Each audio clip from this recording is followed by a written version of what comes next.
মাগুরায় Arafat Rahman sporting ক্লাবের আয়োজনে রাষ্ট্রপতি জিয়াউর রহমানের কনিষ্ঠ পুত্র বিএনপি চেয়ারপারসন সাবেক প্রধানমন্ত্রী বেগম খালেদা জিয়ার ছেলে আরাফাত রহমান কোকোর ১১তম মৃত্যুবার্ষিকী উপলক্ষে দোয়া মাহফিল অনুষ্ঠিত হয়েছে।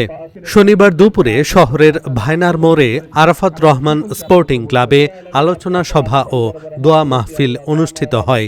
অনুষ্ঠিত দোয়া মাহফিলে বক্তব্য রাখেন মাগুরা ১ আসনের বিএনপি ধানের শীষের প্রার্থী মনোয়ার হোসেন খান। এছাড়া অন্যান্যের মধ্যে বক্তব্য রাখেন জেলা বিএনপির অঙ্গ সংগঠনের বিভিন্ন পর্যায়ের নেতৃবৃন্দ। দোয়া মাহফিলে অনুষ্ঠানে বক্তারা বলেন, আরাফাত রহমানের বর্ণাঢ্য জীবনে ক্রীড়া সংগঠক হিসেবে অবদান রাখায় গভীরভাবে শ্রদ্ধা ও স্মরণ করেন জেলার নেতাকর্মীরা। আলোচনা সভার শেষে মরহুমের রুহের মাগফিরাত কামনা করে বিশেষ দোয়া ও মোনাজাত করা হয়। কনিষ্ঠ পুত্র, আপনারা সবাই তাকে চেনেন, জানেন।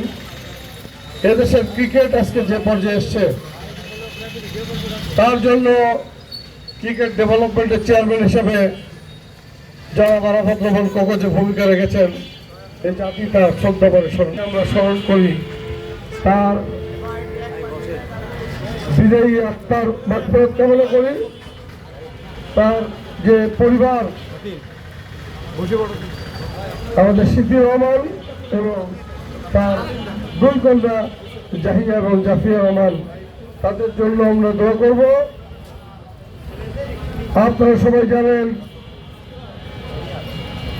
সত্যিকার অর্থে কি নিপীড়ন নির্যাতনের মধ্য দিয়ে তিনি ইন্তেকাল করেছিলেন। দেশের মাটিতেও তো নিয়ে আসতে পারেননি, তারপরেও নানা ষড়যন্ত্রের মধ্য দিয়েও উনি বাংলাদেশে এসেছিলেন লাশ হয়ে।